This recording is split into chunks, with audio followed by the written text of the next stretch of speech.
I'd like to give all praises to Yahweh, Bashem, Yahweh Shai. I'd like to give double honor to the elders of GMS, Great Millstone, the true leaders of Israel on earth today.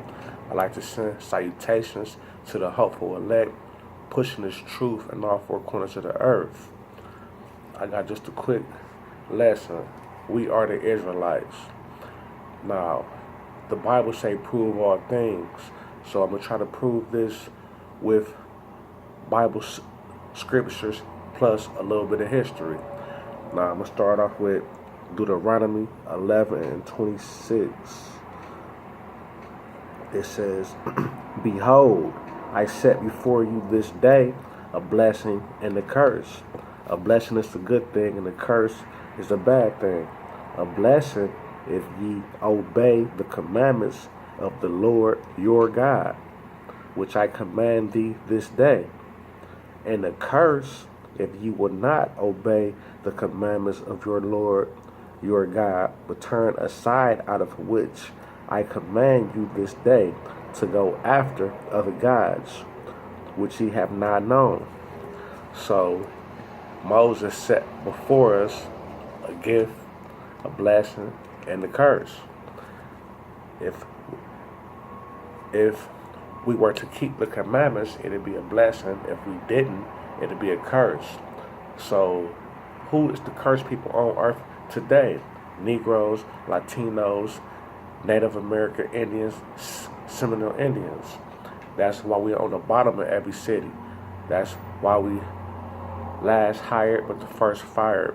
That's why we get gunned down in the streets by the so-called white man and they get acquitted. So I'm going to just jump to Deuteronomy 28 and 15. But it shall come to pass, if thou wilt not hearken mean listen, unto the Lord, Shalakia, unto the voice of the Lord your God, to observe and do all his commandments and his statutes, which I command thee this day, that all these curses shall come upon thee and overtake thee. Now, who's the cursed people on the earth? All you gotta do is think about it. Who has all the minimum wage jobs? Minimum wage is like $8.15. Think about that. 8 times 8 is 64. 5 days a week. That's about $300 something dollars. So that's not even enough money to pay your rent. And if you got a car, you got a car note, you got kids, you got to put food on the table. I mean, think about it. Now I'm going to just jump to 32. Deuteronomy 28 and 32. Thy sons and thy daughters shall be given unto another people. Now back in the slavery days, that happened to us. Our daughters and our sons was taken away from us and given to master, and was given master's last name. That's why we got slave names to this day. Our people spoke Hebrew and we kept Hebrew customs and had Hebrew names. But now you got the last name Johnson, Smith, Jackson. Those are slave names. So I'm just read it back. Thy sons and thy daughters shall be given to another people, and thy eyes shall look and fill with longing for them all the day long, because you don't see them, so you just be wishing that you could. For there shall be no might in thy hand, because you was powerless. I mean, what could you do except for just miss them? I'm going to jump to verse 48 of the 28th chapter of Deuteronomy. I'm going to read from 48 to 50. Therefore shalt thou serve thy enemies, which the Lord shall send against thee, in hunger, and in thirst, and in nakedness, and in the want of all things. And he shall put a yoke of iron upon thy neck until he have destroyed thee.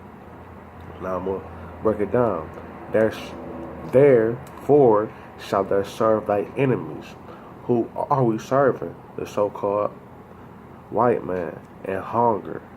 When you want some food, where you gotta go? Because we don't own any stores, no major companies. And thirst. When you thirsty, then you need something to drink. And then nakedness. When you need some clothes on your back. It was like that in the slave days. It's still like that to this day. And want of all things. If you want anything, if you want a driver's license, anything, you have to go to the so-called white man, and he shall put a yoke of iron around thy neck until he have destroyed thee. Now, back in the slave days, they used to put the yoke of iron. Google yoke of iron, and you will see slaves, so-called blacks, Latinos, and Native Americans with yokes around their neck. And what did they do? They destroyed it. Just think, if you put a yoke of iron or a collar on a dog, and then you set some food in front of him, he'll keep trying to go to the food, and it's gonna keep yanking him back. He gonna keep doing it and keep doing it. Then eventually, he not gonna run to that water no more. Then you could take the chain off his neck, and he still won't run to that water because he'll be mentally destroyed. Now I'm going to read 49.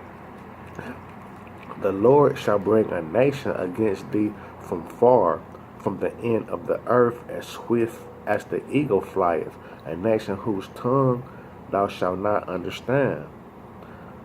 The Lord shall bring a nation against thee from far, because we was in Israel, and they came from a far place, from one end of the earth, as swift as the eagle flieth. Now, back in the day, the Babylonians' symbol was the eagle. The Romans' symbol was the eagle. Nowadays, the American symbol is what? The eagle. So you know it's talking about the so-called white man, whose tongue thou shalt not understand. And like I said, we spoke Hebrew. And a nation of fierce countenance, which shall not regard the person of old, nor show favor to the young. Now, back in the slave days, they didn't care if a person was old or young. They beat you, killed you, and put you off in them fields, cotton fields. They would not regard if you was elder in age or younger in age. It didn't matter. So that's just another prophecy that fits who? The so-called Negro, Latino, and Native American. Here go another prophecy. I would jump to 54. So that the man that is tender among you and very delicate, meaning that they show love, because we was very loveful amongst each other. His eye shall be evil towards his brother, and towards the wife of his bosom, and towards the remnant of his children that he shall leave. So that evil eye towards your brother is where you get black on black crime from, and towards his wife of his bosom. That's where you get what they call it.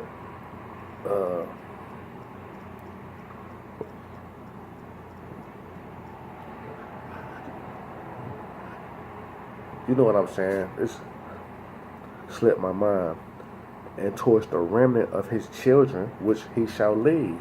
Now, who do that fit? Who leave their children? It was prophesied that the so-called black man, Latino man, Native American man would leave their children. That's why you see children in these hoods, in these ghettos, these projects without no father. It's like one mom and 3 kids and 4 kids and things of that nature.